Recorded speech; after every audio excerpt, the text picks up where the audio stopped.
For joining us, I'm Don Lemon. Right now, so much of the world is just in shock and disbelief, trying to process what has happened today and make some sense of this gigantic loss. Here's what we know right now, and even though it has been several hours, it is still stunning to say the words that Kobe Bryant, the legendary NBA star, is dead tonight. His adorable 13-year-old daughter, Gianna, known as GJ, also dead tonight. 7 other people, a baseball coach, a pilot, all dead. The helicopter they were traveling in crashed outside of Los Angeles. No word yet on why it crashed, but it went down and it caught fire on a hillside in Calabasas, California, about 30 miles outside of Los Angeles. Everyone on board was on their way to Thousand Oaks, California. They were on their way to a youth basketball game at the Mamba Sports Academy. That is a training center opened by Kobe Bryant for young athletes. It opened just a year ago.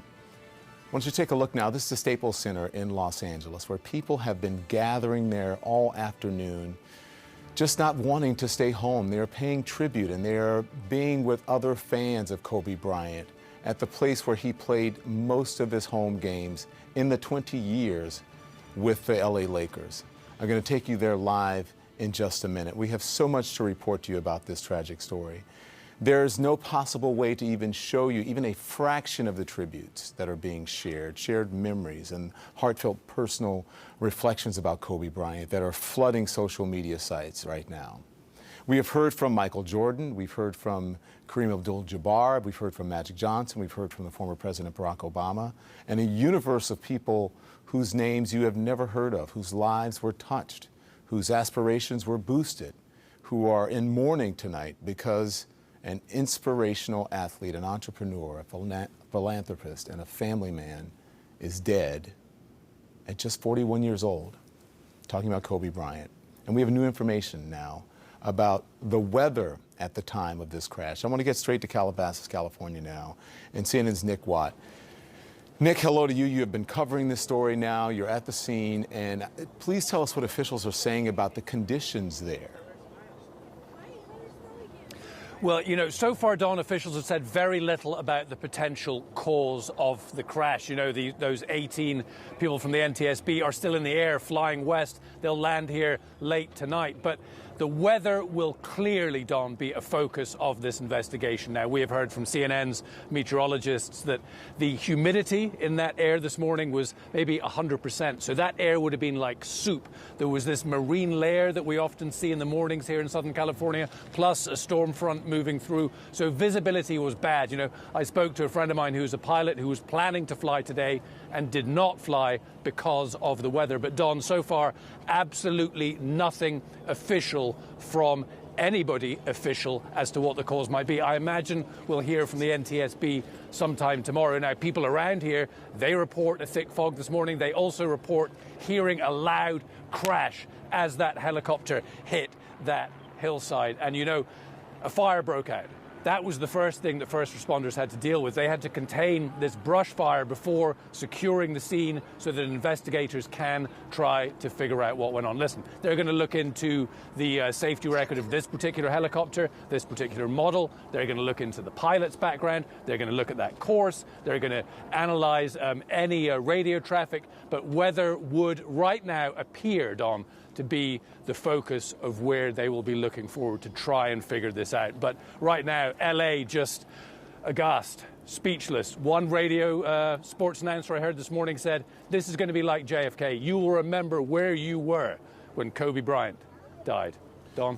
When I got someone texted me, actually a very famous director and producer texted me and said, I cannot believe it. Got the first indication from TMZ and said, Don, please tell me, because TMZ is reporting it, does that absolutely mean it's true? And I said, I hadn't heard about it. But as I'm looking over my notes here and over the initial reports, Nick, the initial report came in as a brush fire. Is that so? Well, I am not sure about that, but that was certainly the initial thing that they had to respond to. And just going back to what you were texted there, one young girl came up to me about an hour ago and said, have they actually found Kobe's body? Is there still hope? Have they actually found his body yet? Real disbelief. Listen, this guy transcended basketball. He transcended sport, and particularly here in LA, he was much loved partly because of events like the one he was going to today at the Mamba Academy, to a tournament. I've spoken to a number of parents who were there waiting for Kobe and his daughter Gigi for their game that was supposed to be happening at noon. When the news broke in that gymnasium, there were audible screams. There were then kids who got down on one knee and prayed. Don? Yeah, Nick, I just spoke to a father in Los Angeles who had to coach his daughter's basketball team today, and he said the mood was definitely somber at his daughter's gym and the basketball team there. Nick Watt joining us from Calabasas, California. Nick, we will get back to you, and if you get more information, let us know. Thank you, Nick Watt. We want to take a look now at the video. This is LeBron James arriving back in Los Angeles just a short time ago, and you can see, obviously, emotional. You can see him wiping his eyes. Just last night, James surpassed Bryant for the number 3 spot on the NBA all-time scoring list. You can see him hugging someone there. Again, this video just coming in to CNN. That's LeBron James just arriving back. Emotional LeBron James. The last tweet that he gave last night, actually congratulations to James.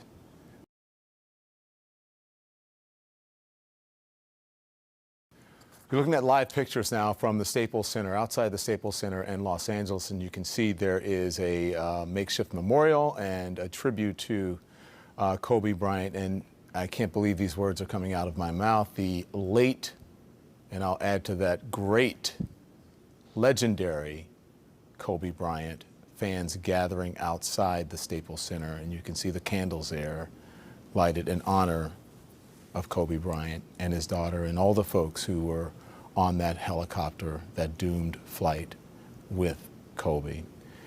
And that's where we'll find CNN's Paul Verkaman there. He joins us now. What are you hearing from those fans, Paul?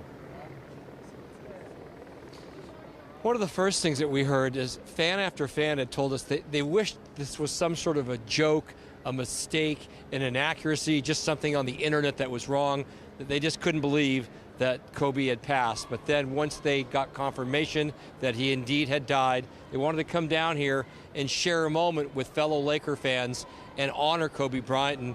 And two of them are here, cousins, Michelle and Ben. Tell us about what's going through your mind right now as you reflect on Kobe Bryant. My heart is so heavy. I don't think, Mamba. I still feel so surreal. Just thinking about when we went to his final game to this moment and just knowing that he's gone, it's just so hard for us to kind of comprehend. And our family has been such Laker fans, and it's brought us together just watching games together, and just how inspirational Kobe has been for us. So it's really hard right now. So by that final game, the 60 points that he scored, that was astounding, you know, late in his career against the Jazz. Now I want to ask you, Ben, why does he seem to transcend basketball for so many people in LA? Well, you know what? He means a lot more than just basketball. What he does on and off the court, that's just something that he's always done. He's such a great motivational speaker. Just the things that he does off the court with the things he's doing with his daughter and just what's going on and how the tragedy's been taking place this morning. It feels like it's really a dream.